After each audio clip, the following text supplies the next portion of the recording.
Bonjour à tous et bienvenue dans ce nouvel épisode de Celeb Chat Podcast. Aujourd'hui, je traite pour vous un sujet. Je ne sais pas si vous avez vu passer Meghan Markle sur les réseaux, elle est de retour et elle met en avant un de ses nouveaux projets qui est un documentaire qui sortira le 15 janvier prochain sur Netflix. Il s'intitulera With Love, Meghan. Alors, qu'on l'aime ou qu'on ne l'aime pas, Meghan Markle a beaucoup fait parler d'elle et récemment, elle a voulu, je pense, se réinventer. Oui, sauf que, entre sa marque de confiture qui a vu le jour, elle, sa marque, mais les confitures n'ont jamais vu le jour, on n'a jamais pu les acheter. Et ce documentaire, on se demande si elle n'est pas en train de toucher à tout, si elle n'est pas un peu perdue dans sa carrière. Parce que rappelez-vous, avant d'être mariée avec le prince Harry, elle était actrice. Bon, quoi qu'il en soit, ça a fait couler beaucoup d'encre. Et je vous ai concocté un petit épisode pour vous parler de tout ça. Alors prêt ? C'est parti. Donc, comme je vous le disais, la duchesse de Sussex, je ne sais même pas si on a encore le droit de l'appeler comme ça d'ailleurs. En tout cas, elle fait son grand retour sur Netflix avec une émission de cuisine.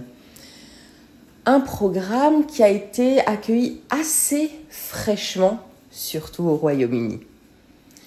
Je pense pas que tout l'amour et toute l'huile d'olive qu'elle utilise là dans son teasing suffisent à la réconcilier avec le public, Meghan, parce que là, les premières réactions à ce nouveau programme sont plutôt moqueuses, voire clairement hostiles. D'ailleurs, le fameux Guardian, le journal britannique, a intitulé son numéro « Qu'il mange du sponge cake ». Alors, je ne sais pas si vous avez la référence. Souvenez-vous, on a attribué, à tort d'ailleurs, à Marie-Antoinette la phrase « qu'il mange de la brioche » lorsque le peuple était affamé et qu'elle faisait preuve de plein de mépris. Eh bien, le sponge cake, c'est le gâteau préféré. En tout cas, c'était le gâteau préféré de la très connue reine Victoria. Le Times a, quant à lui, comparé Meghan Markle à Gwyneth Paltrow. Pourquoi ? Parce que Gwyneth Paltrow, depuis qu'elle n'est plus actrice, elle est devenue une sorte de grande prêtresse hollywoodienne du bien-être, avec un blog intitulé Goop. Elle donne parfois des conseils assez tordus. À ceux qui m'écoutent, ne suivez pas ces conseils, vraiment. Et donc, Meghan Markle a été comparée à Gwyneth Paltrow. Quoi qu'il en soit, Netflix a diffusé le 2 janvier la première bande-annonce de ce programme. Je vous ai dit qu'il est intitulé With Love, Meghan. Alors, on y voit Meghan dans le luxe de sa nouvelle vie à Montecito, en Californie, entourée de ses amis. Alors, les actrices Mindy et Kaling Spencer, je ne connaissais pas. Je ne connaissais que de vue.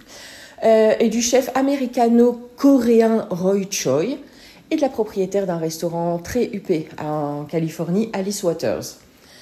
Dans une cuisine, bien sûr, à l'américaine, vous savez, blanche, immaculée.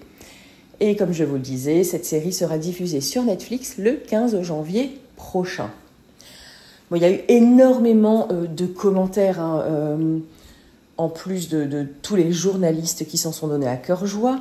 Il faut savoir que sur YouTube, la bande-annonce du programme a suscité 11 000 likes contre 98 000 dislikes.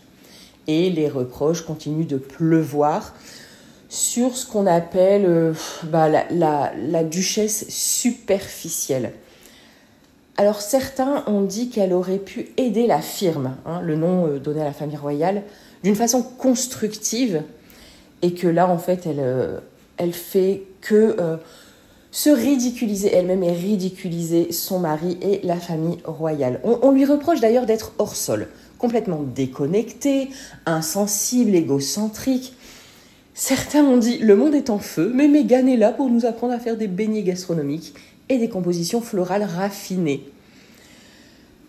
D'ailleurs, il faut savoir que ni Gwyneth Paltrow, ni même Paris Hilton, qui a elle aussi animé un show culinaire, certes décalé et plein d'autodérision, n'ont suscité autant de haine.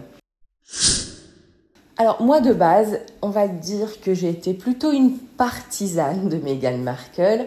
Puis lors de son interview face à Oprah Winfrey, souvenez-vous, elle exterminait la famille royale. Je me suis dit, ouais, c'est pas chic d'avoir fait ça devant les caméras.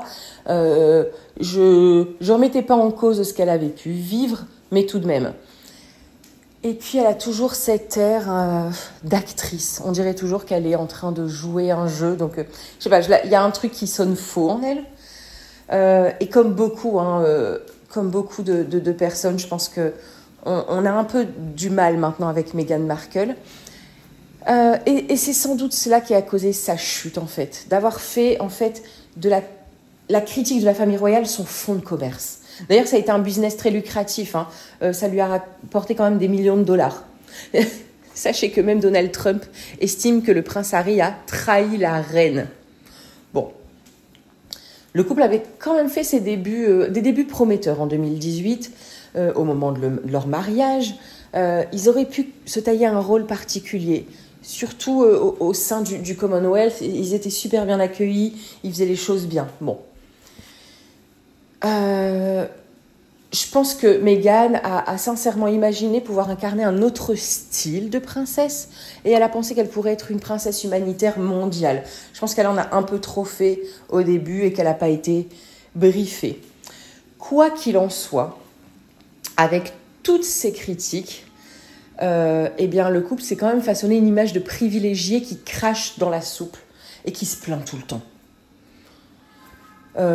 Et puis bon, on sait, la suite de leur aventure n'a fait que conforter cette image de gens farouchement attachés à leur vie privée, mais qui sont prêts à tout pour en vendre les détails les plus intimes à Netflix. Souvenez-vous, la série Harry et Meghan sur Netflix, d'ailleurs je l'avais regardée et je me rappelle que je mettais tout le temps avance rapide parce que il s'y passait rien en fait.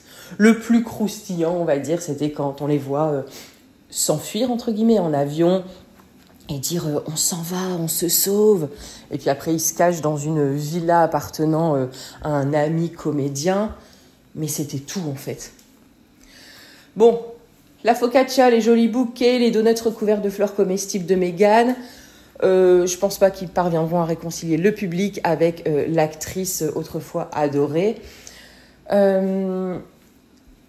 Je ne sais pas si vous avez déjà entendu le terme hate watching, cette activité qui consiste à regarder un programme pour le critiquer et s'en moquer.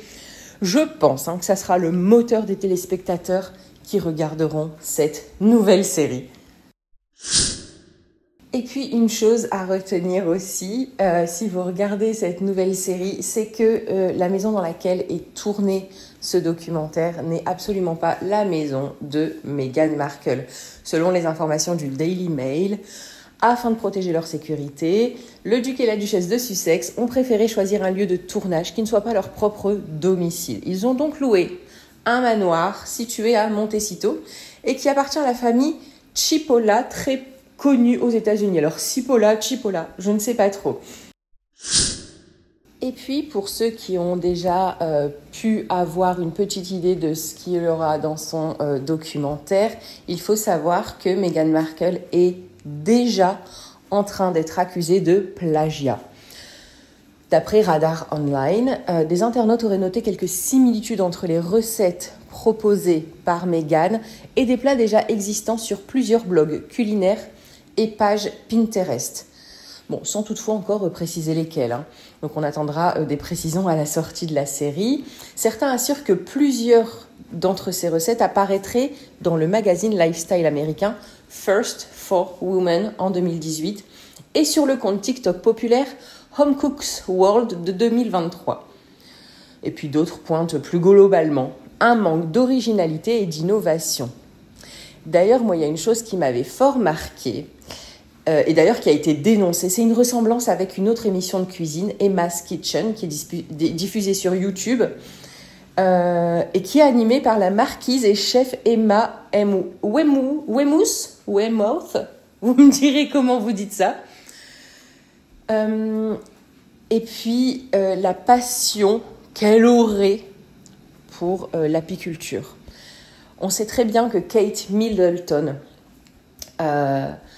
a des ruches sur ces domaines, ces différents domaines au Royaume-Uni. Et moi, je trouve que Meghan Markle, elle continue à troller la monarchie britannique. Elle essaie en fait d'imiter le style de vie anglais en s'habillant et en s'occupant des abeilles comme Kate Middleton.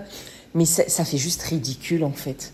Vous allez voir un extrait où elle est toute, vous savez, habillée avec son ensemble d'apiculteurs et elle fait genre d'aller récolter son miel. C'est un peu too much.